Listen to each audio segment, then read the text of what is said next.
Et si tout ce que tu vois n'était pas vraiment en 3 dimensions?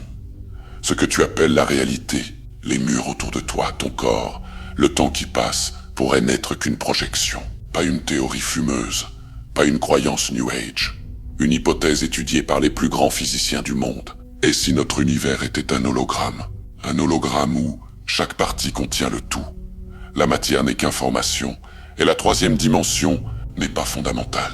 Pendant des décennies, cette idée semblait absurde. Aujourd'hui, elle émerge directement des équations de la physique moderne, des trous noirs, de la mécanique quantique, de la cosmologie. Pourquoi l'information ne disparaît jamais dans un trou noir?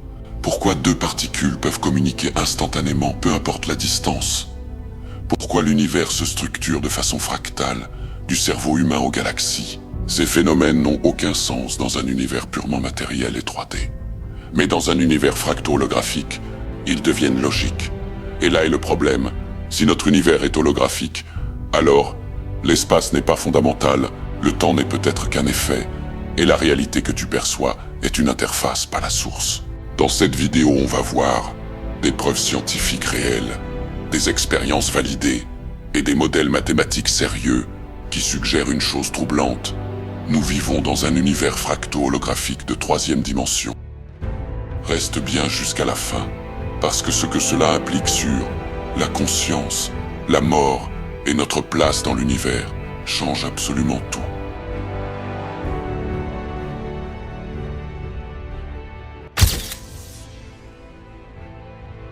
Ce que nous appelons la réalité semble solide, stable, continue. Mais cette solidité est une reconstruction du cerveau. En réalité, les atomes sont de 99% de vide. Les particules ne sont pas des objets, mais des probabilités.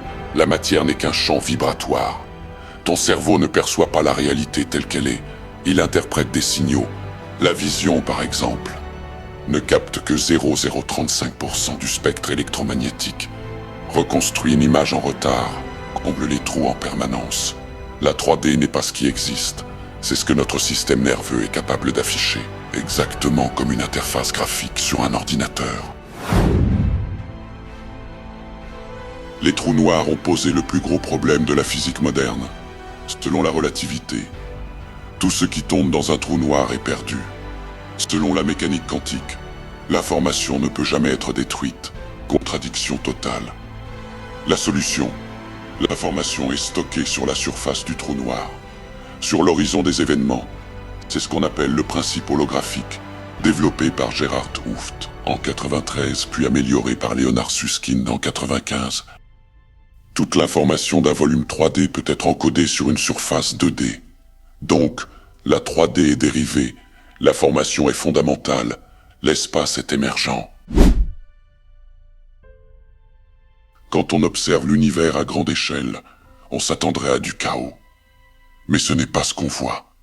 On observe des filaments, des nœuds, des structures répétitives.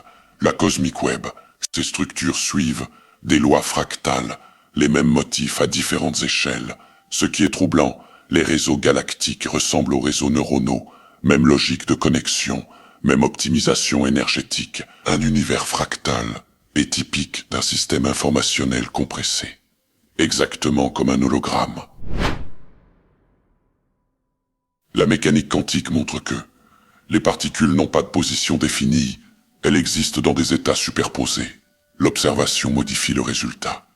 Mais le point clé, c'est la non-localité. 2 particules intriquées réagissent instantanément, quelle que soit la distance. Impossible dans un espace 3D classique. Logique dans un système holographique. L'information est déjà connectée. La séparation spatiale est secondaire. La localité est une illusion de surface. Ici, on change de registre. On ne parle plus de science expérimentale, mais de symbolique ancienne. Dans le gnosticisme, les archontes sont décrits comme des entités de contrôle liées au monde matériel, opérant sur l'illusion, pas sur la source. Enfin, sur la source. Si on traduit ça en langage moderne, sans mysticisme, les archontes peuvent être compris comme des structures informationnelles, des boucles de contrôle, des systèmes de limitation de conscience. Exemple concret aujourd'hui, peur constante, distraction permanente, Identification exclusive à la matière. Coupure du sens. Dans un univers holographique, contrôler l'information égale contrôler la réalité perçue. Les archontes ne seraient donc pas forcément des êtres, mais des programmes, des mécanismes émergents du système.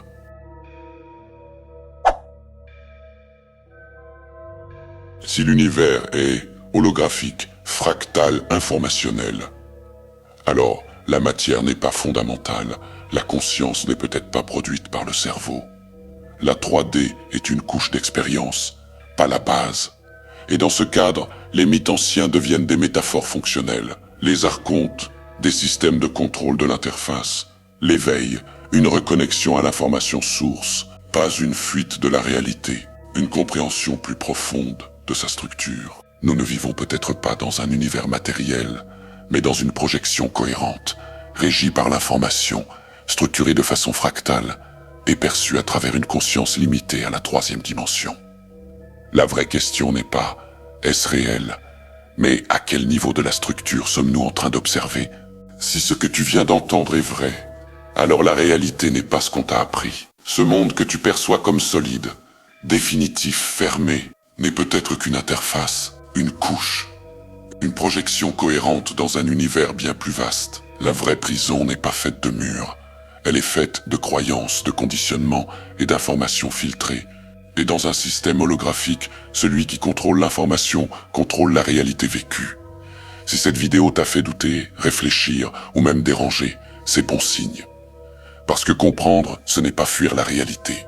C'est remonter à sa source. Sur cette chaîne, on ne vend pas de vérité absolue. On démonte les illusions. On relie la science, la conscience et les anciens savoirs. Et on pose les questions que trop peu osent poser. Abonne-toi si tu veux continuer à explorer ce qui se cache derrière le décor. Like la vidéo si tu penses que la réalité mérite mieux que des réponses simplistes. Partage si tu sais que certaines personnes ne sont pas prêtes, mais doivent entendre ça. Souviens-toi, dans un univers fracto-holographique, la clé n'est pas à l'extérieur. Elle est dans ta capacité à percevoir autrement. On se retrouve dans la prochaine vidéo. Prenez soin de vous, à très bientôt.